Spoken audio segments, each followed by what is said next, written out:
everyone. It's lovely to see you. You probably weren't expecting to see me, though. I'm usually cage fighting on Fridays.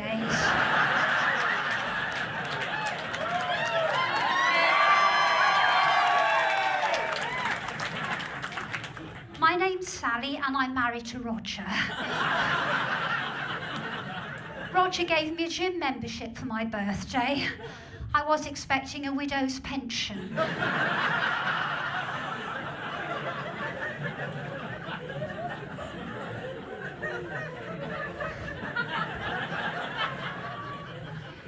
The other day I arrived at aerobics and there was a new member standing in my space, so I shot her.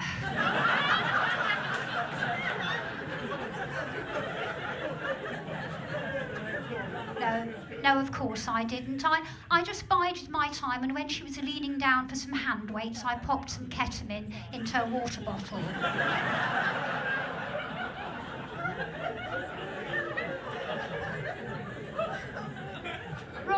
Roger and I have both been triple jabbed, but I prefer to keep my distance.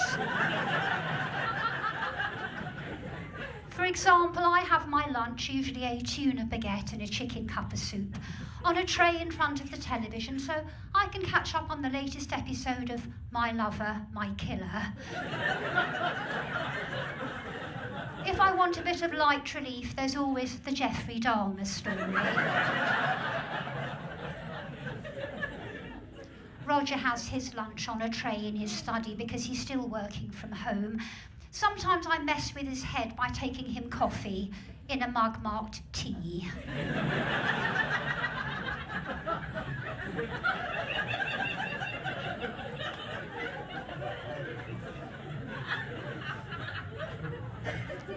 I always make sure to WhatsApp Roger before going upstairs, just in case he's getting some light relief.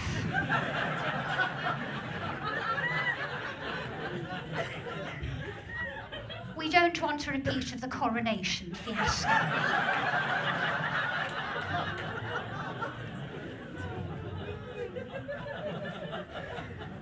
Roger also has an hour to himself most days when I go for my walk, during which time he can release his tensions.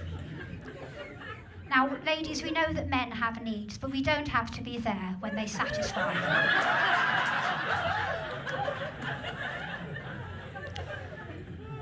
Roger's like a lot of men, I suppose. He thinks about sex when he's doing other things. I think about other things.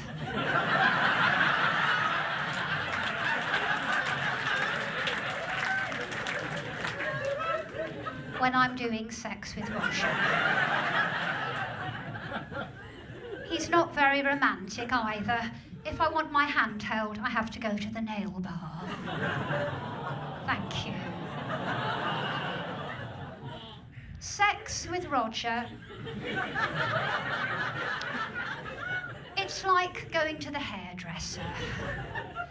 In the beginning, you're full of optimism, thinking, this time it will be different. Halfway through, you realise you're not going to get the desired result.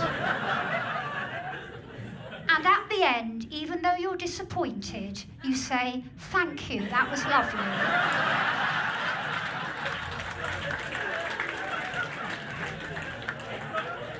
When they show you your rear view in the mirror.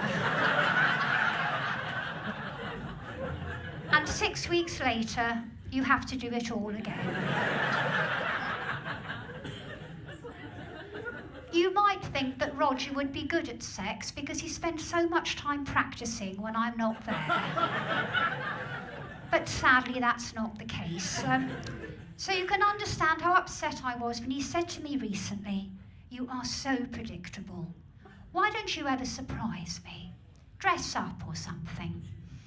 So the next day, when he got back from his walk, I did surprise him.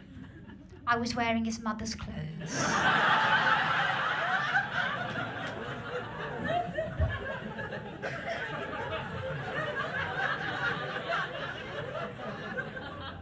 He wasn't laughing. I always thought he wanted me to be more like her, you see, but it didn't go down well. I think it was too soon after her funeral.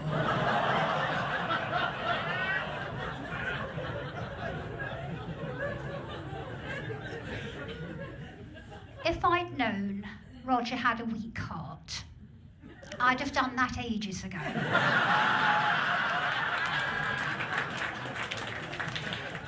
Anyway, the ambulance men were amazing. I take my hat off to them. It was Roger's mother's hat. That reminds me, many years ago, when Johnny was little, Roger refused to take me out for lunch on Mother's Day because he said I wasn't his mother. So this Father's Day, I told him, "You're not Johnny's father."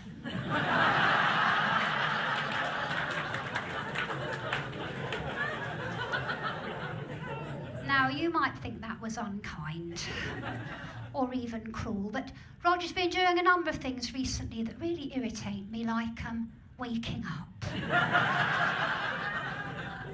Having said that, when he's asleep, his snoring keeps me awake, so I was thinking of buying an anti-snore pillow, but then I realised any pillow's anti-snore.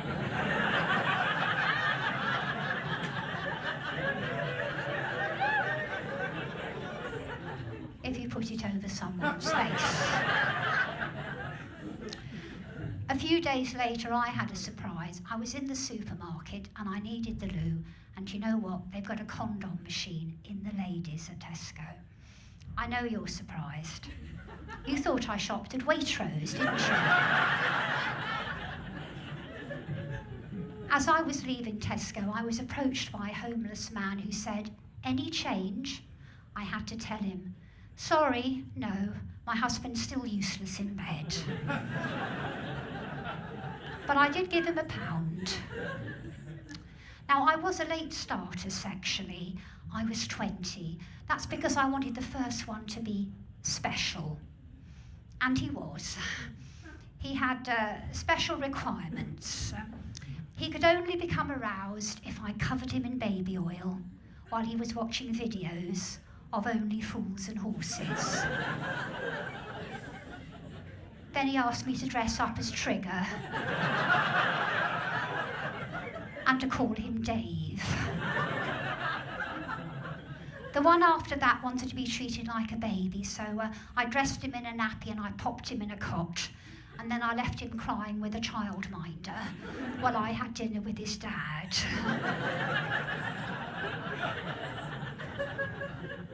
My next boyfriend was a masochist and he begged me to hurt him, so I slept with his best friend. He said that wasn't what he meant.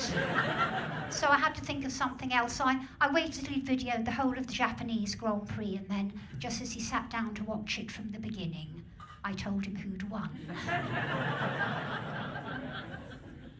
Now, there was another reason I didn't have sex when I was a teenager. My mother said to me, "The way to a man's heart is through his stomach, and I'm not good in the kitchen." Eventually, I found out if you go down about 6 inches, it's a lot quicker, more effective, and you don't have to stand up for so long. Sometimes these days when I look in the mirror, I can see my mum gazing back at me, which is strange because she's presently in a care home near Woking. She's also in a persistent vegetative state, or as I like to call it, constantly watching Countdown. If she sees an ugly person walking down the road, she'll say, "Well, he can't help what he looks like, but he could stay indoors."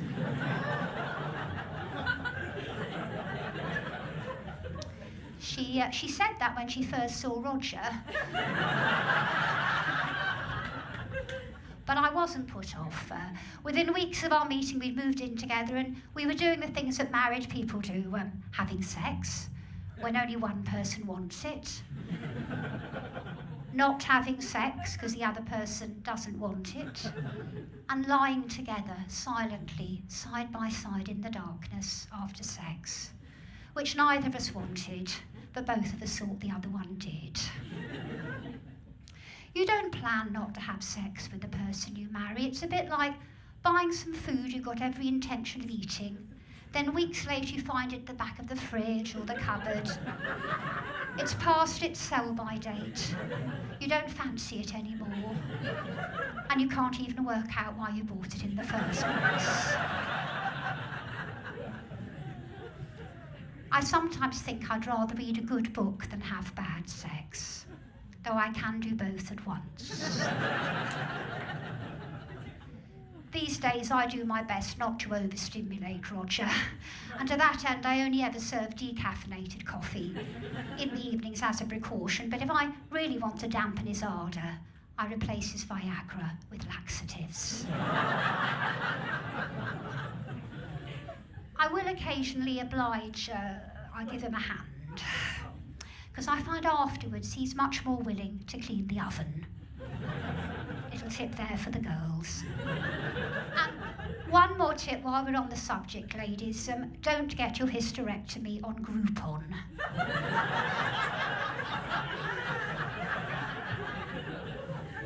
My friend Angela did, and now 6 months later she's still picking the iron filings out of her Spanx.